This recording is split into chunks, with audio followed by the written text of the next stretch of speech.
Students, Jai Swaminarayan. This is Professor Urvish Mewada, HOD Electrical Department, Sri Swaminarayan Institute of Technology, Bhat Gandhinagar. I am the subject matter of Power System 2, which is in the 5th semester Electrical Engineering, and the GTU subject code for the subject is 3150911. Students, we are discussing the just a moment. I was opened the wrong slide. So we are discussing the chapter number 3, transmission line modeling and the performance, and this is our lecture number 5 for this unit number 3. And we are discussing the topic number 4, that is medium transmission line, and for this medium transmission line the subtopic is nominal pi method. So let us discuss the analysis of the transmission line using nominal pi method. So why it is called nominal pi? Because we are considering the effect of capacitor at the sending end as well as the receiving end. So that's why this is the shape like a pi. So that's why it is called the pi method. So let us discuss the circuit diagram first of the transmission line. We have considered only one phase and neutral. So this is the sending end current, the Vs is the sending end voltage, and we have the two capacitive current compared to the nominal T method. This is the first, this is IC2, means capacitive current for the capacitance, this one, so IC2, and this is the IC1. So the line is indicated as the R plus jx, so that's why R is the resistance of the line and XL is the reactance of the line. IL is the line current. Now IC1 is the current which is passing through this capacitor which is at the receiving end, and IR is the means receiving end current, and this is the load, and across the load we have the receiving end voltage VR. So this is the diagram. In this method the capacitance of each conductor, means say line to neutral, is divided into halves, which means if we have the consider the, if we consider the capacitor C, then if we divide that capacitor in two part, then that will become C by 2. So C by 2 effect of capacitance or capacitor considered over here at the sending end as well as the receiving end, and one half being lumped at the sending end that we considered, and the other half is lumped at the receiving end. So it is obvious that the capacitance at the sending end has no effect on the line drop. However, its charging current must be added to the line current in order to obtain the total sending end current. So that's why we considered the capacitor over here. So let us discuss the parameters. IR is the load current per phase, R is the resistance per phase, then XL is the inductive reactance per phase, then C is the capacitance per phase of the line, then cos phi r is the receiving and power factor that is lagging. Because we are considering inductive circuit for this R plus jXL for the transmission line, that's why it is lagging. Vs is the sending and voltage per phase. Now let us discuss this solution for this nominal pi method. So here we have taken VR as a reference. So for VR, current IR lags to VR by the angle phi r.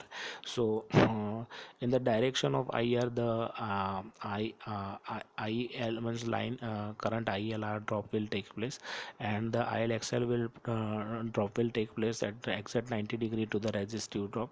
The resultant of this two will become the VS. And now the current of say sending end side is the current IS, so it lags V by the angle phi s, and resultant of this two is the current which is IL, which is flowing through the line. So we have two currents, so it is divided in two halves, so IC1 and IC2. So the resultant of this is the IL. So the phasor diagram for the circuit is the it is shown in this figure number 2. So taking the receiving and voltage as a reference, so that's why if we write the equation for VR, then VR is VR plus J0, means phasor VR is equal to VR plus J0. Now the load current, so IR, because we are considering load at the receiving side, that's why it is IR. So It has two components, IR cos phi r minus J sin phi r. J sin phi r, it is same as the previous case.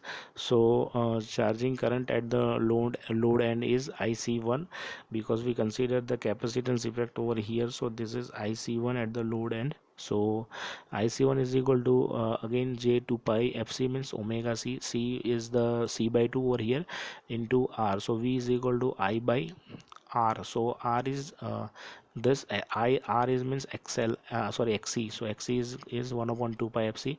So J 2 pi F, 2 will be cancelled out, because C by 2 is over here. So pi FC into VR. Now the line current. Now formula for the line current from this phasor diagram is IR plus IC1 is equal to IL. IR plus IC1 is equal to IL.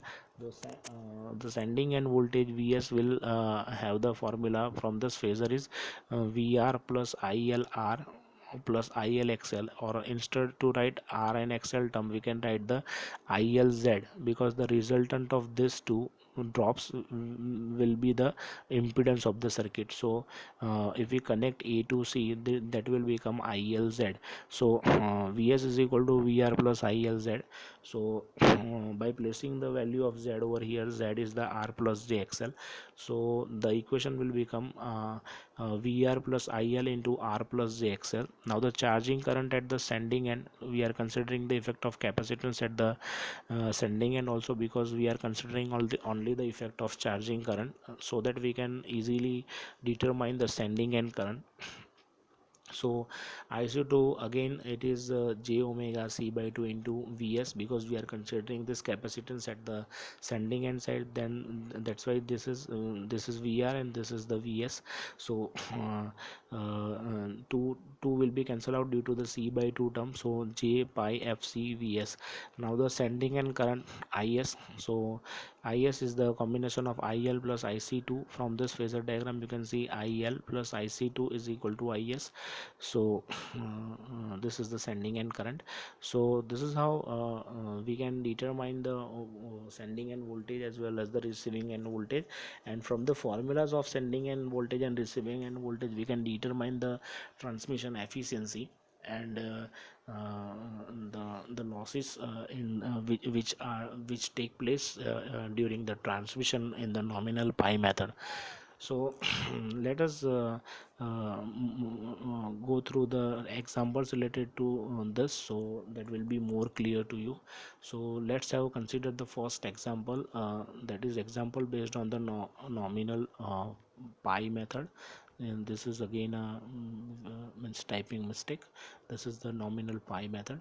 So example, 3 phase 50 hertz, 150 kilometer. Now if the line having a distance say 50 to 150 kilometer, then it is called the medium transmission. That's why it is 150 kilometers. So it is again a medium transmission.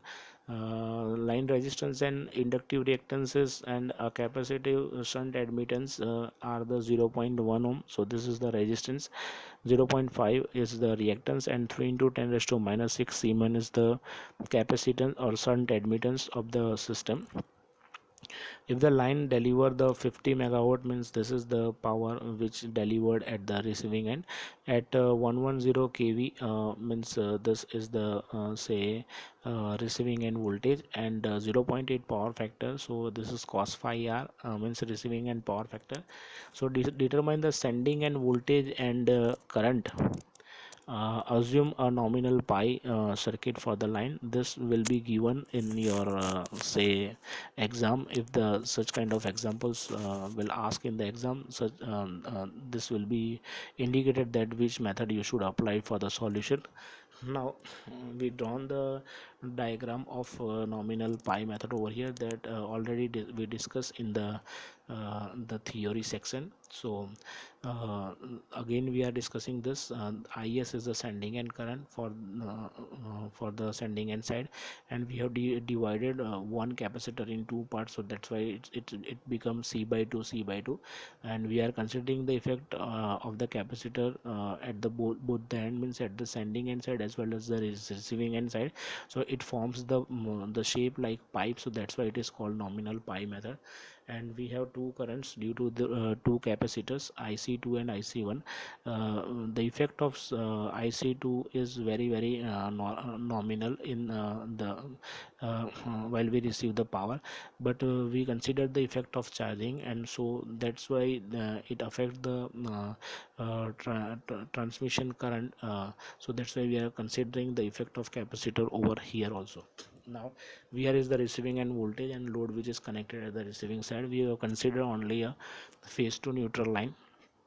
So R is the resistance which is given per ohm, so 0.1 ohm. So for 150 kilometer line that will become 15 ohm.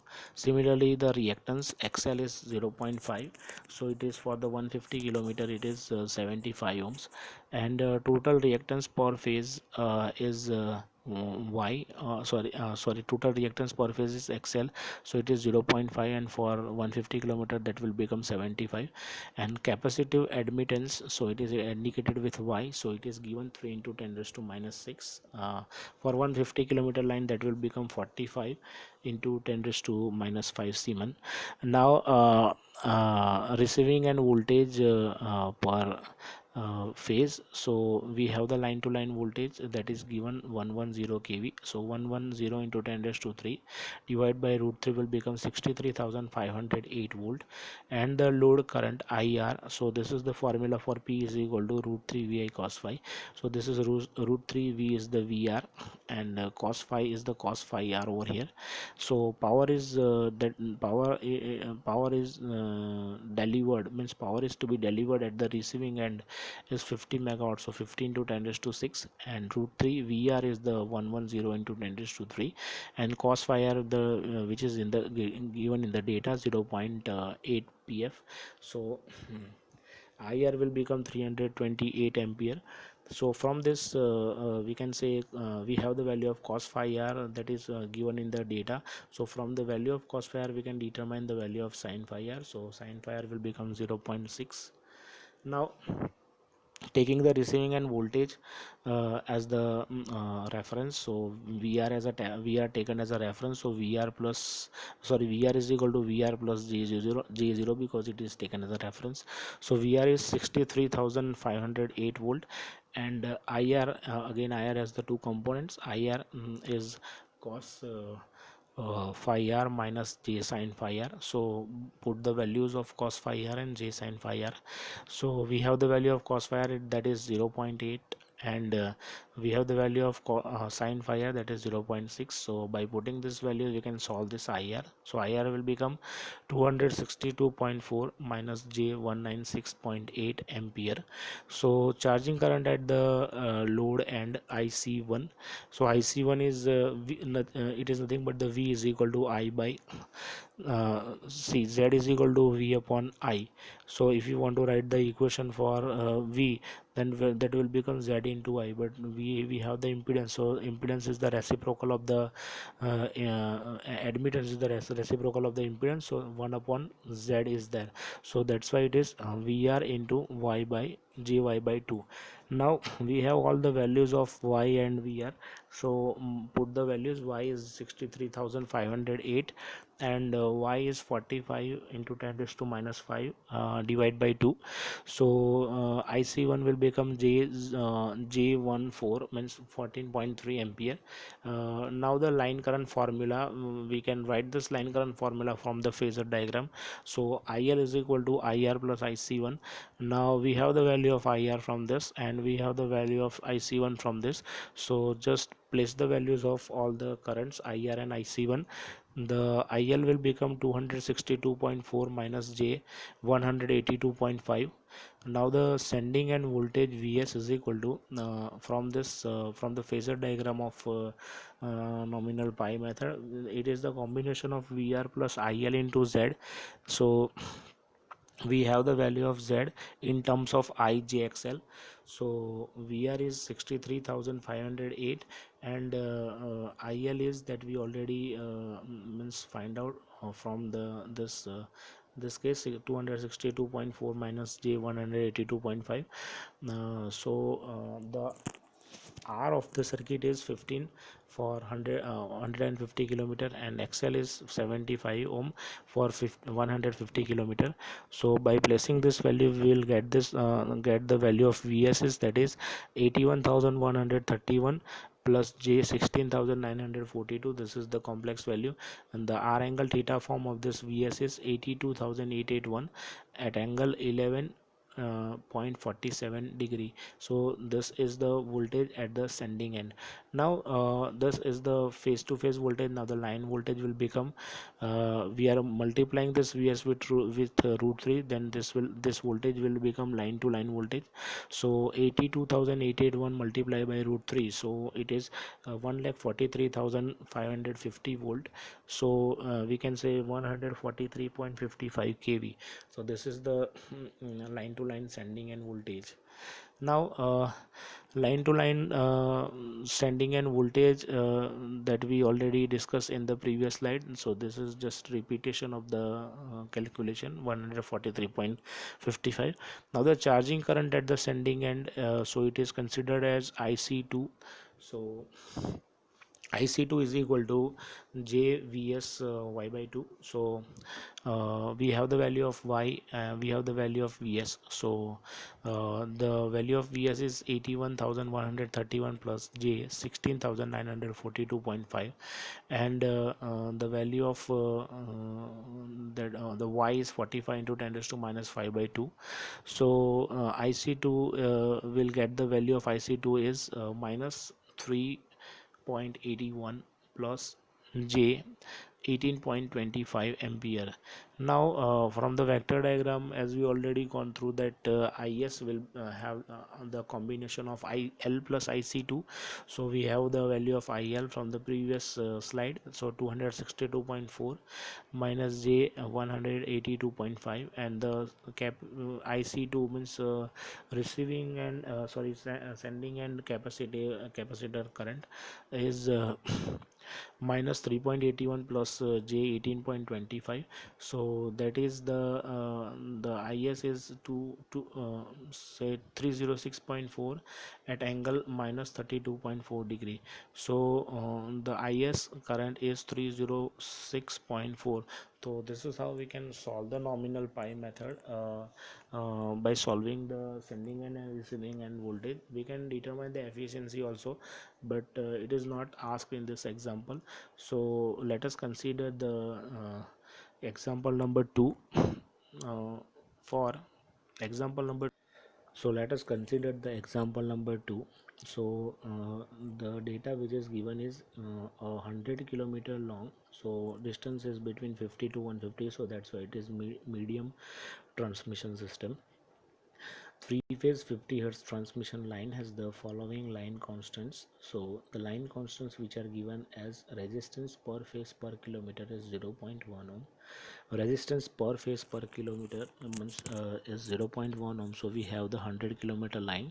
So multiply this one with 100 kilometer, we will get the resistance of the system. Now reactance per phase per kilometer is equal to 0.5 ohm. Susceptance per phase per kilometer is 10 into 10 raised to minus 6 Siemens.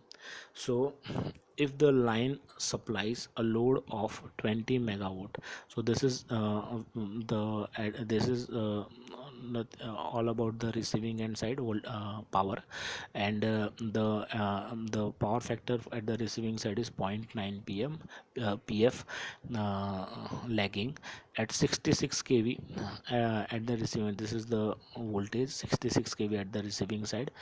Calculate by nominal pi method. So again it is given that which method you should apply to calculate the example. Now calculate this sending and power factor. The second term is regulation, and third is transmission efficiency. So let us calculate the example. Again, this is the diagram which is drawn for the nominal pi method that we already discussed. this two capacitor forms the shape like a pi, that's why it is called nominal pi. And all the means terms that you already know that we already discussed in the theory section as well as the example number 1. So here it is no need to discuss all the element. So let us start solving this. So this figure shows the circuit diagram for the line. So total resistance per phase, so R is equal to 0.1 ohm, that is given for the 100 kilometer line, that will become 10 ohm. It is multiplied with the 100. Now the total reactance per phase XL is equal to 0.5, that is given per reactance ohm per phase per kilometer. Now this is the line having 100 kilometers, so it is multiplied by the 100. So 0.5 multiplied by 100, that is 50 ohm. Now the susceptance per phase, so Y is equal to 10 into 10 raised to minus 6. We have the 100 kilometer line, so it is again multiplied with the 100, so it will become 10 into 10 raised to minus 4 Siemens. Now receiving end voltage per phase, so we have the line to line voltage for the receiving end, that is given in the data 66 kV. So 66 kV is divided by root 3, so that will become the phase voltage. So receiving end voltage per phase is 38,105 volt. So after that load current, so load current is all about the receiving end side, that's why it is IR. So this is the formula for P is equal to VI root 3 VI cos phi, and we are considering for the load side, so that's why it is R. So V is the VR, and at the receiving end we have the power factor is cos phi r. The all the datas are given in the data given section, and the value which we find out from this. So put all the values related to this. So power is 20 into 10 raised to 6, 20 megawatt power is delivering at the receiving end side. So here you can see that 20 megawatt power is delivering at the receiving side, having power factor is 0.9. So VR is the sorry, power is the 20 into 10 raised to 6, and VR is the 66 into 10 raised to 3, and cos phi r is the 0.9. So by placing this values, we will get the value of IR. So it is 195 ampere. Now we have the value of cos phi r, that is 0.9. So from the value of cos phi r, we can determine the value of sin phi r, that is 0.435. So let us solve another terms, taking receiving and voltage as a reference. So that's why we can write the equation VR plus J0, because there is no angle between means VR in the phasor diagram plane. So VR plus J0, so VR that is given already 38,105 volt. Now the load current IR has the two components, cos phi r and J sin phi r. So IR into cos phi r minus J sin phi r, we have the value of cos phi r, that is 0.9, and we have the value of sin phi r, that is 0.435. So just place these values and we will get the answer, that is 176 minus J85. So charging current at the receiving end is IC1. IC1 is VR into JY by 2, because we consider the capacitance effect at the sending end as well as the receiving end. So we are discussing this, or we are solving at the receiving end, and IC1 is we can write the equation in terms of I is equal to Vy, or we can say Z is equal to V upon I, so Y is equal to I by V. So from that equation we can determine the value of IC1. IC1 is V into Y. Y is the admittance of the circuit. So that is uh, 10 into 10 raised to minus 4. So by placing the value of the susceptance over here, and the VR is 38,105. So by solving, after solving this, we will get the IC1, that is J 19 ampere, and the line current IL is the combination of IR plus IC1 from the phasor diagram. If you see the phasor diagram, you will get this IR plus IC1 is equal to IL. So IR is 176 minus J J85, and IC1 is that we already here derived over here, J19. So 176 minus J66, this is the line current. Now the sending end voltage. Now the sending end voltage formula from the, again, phasor diagram. From the phasor diagram you can write the Vs, that is VR plus IL Z is equal to VR plus IL into Z is the R plus JXL. So 38,105 plus 176 minus J66, that is the value of IL, and the R is 10 and XL is 50 for 100 km lines. So by after placing these values we will get the value of Vs. So Vs is 43,165 plus J 8140. So this is the A plus JB form. Now convert this A plus JB form into R angle theta. So 43,925 at angle 10.65. So this is the sending end voltage. Now the sending end line to line voltage, because the value which we derived is the phase voltage. Now we convert this phase voltage into the line to line voltage. So it is multiplied with the root 3, and we will get this value in terms of line voltage. So 76 into 10 raised to 3 volts. So we can say 76 kV. This is the sending and line to line voltage. Now the charging current at the sending end is IC2. We have the formula for IC2. So Vs into Jy by 2, because this is the sending end side, so we are considering sending end voltage over here. So Vs, we have the value of Vs 43,165 plus J 8140. Now the Y value of the Y is 10 into 10 raised to minus 4 divided by 2. So IC2 is minus 4.0 plus J 21.6. Now the formula for Is from the phasor diagram is IL plus IC2. IL is the line current and IC2 is the charging current at the sending end side. Now 176 minus J66 plus the value of capacitance, that is capacitive current, that is minus 4.0 plus J 21.6. So that will become 172 minus J 44.4. So this is the A minus JB form, and this is the R angle theta form of this Is. So that is 177.6 at angle 14.5 degree. This is the sending end current, that's why it is in ampere. Now we are referring this diagram, we have taken VR as a reference, and for VR we are at the angle of phi 2 and at the angle of phi 1, we have the value of Is, and Is will have the, say, phasor difference, that is phi s from the Vs. So IL is the line current which lags to VR, and VR is Is is the line sending end current which lags to VR by the angle phi 2, and Is lags to Vs by the angle phi 1. The addition of phi 1 and phi 2 will become the phi s. So phi 1 angle between VR and Vs, that we already discussed, 10.65, and phi 2 is the angle between VR and Is, that we already derived, minus 14.5 degree. So the angle between Vs and Is will become phi 2 plus phi 1, so that is 14.5 plus 10.65, that is 25.15.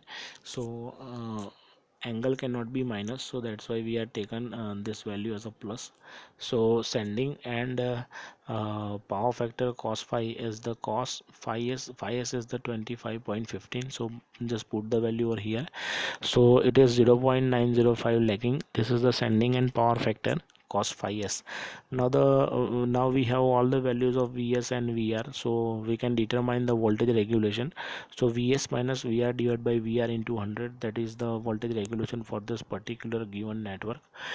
So Vs is the 43,925 minus Vr is the 38,105 divided by, again, Vr 38,105 into 100, so it is 15.27%. Now the sending end power, that is 3 Vs Is cos phi s. So 3 into 43,925 and IS is the 177.6 and cos phi s is 0.905 that we already derived from the previous slide.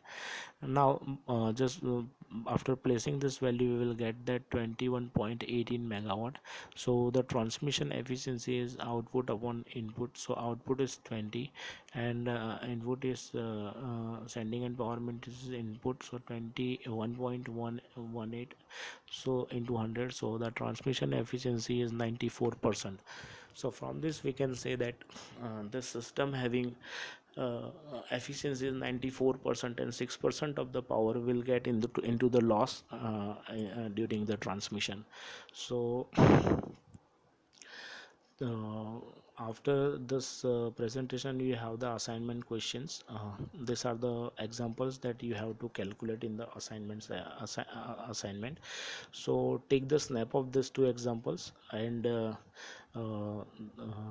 the third example, which is over here, again you can take the snap of this slide, and the assignment question after this topic is explain nominal pi method with suitable expression and the phasor diagram. And the related instructions of the assignment is written below this assignment questions. This is what about the medium transmission line. We have discussed all three subtopics of medium transmission line: and condenser method, nominal T method, and nominal pi method. So after this topic, if you have any doubt or any query, we can solve this doubt and queries into the our doubt solving session. Also you can call me, feel free to call me anytime to solve your doubts and queries. uh, so uh, mm, uh, Thank you very much, student.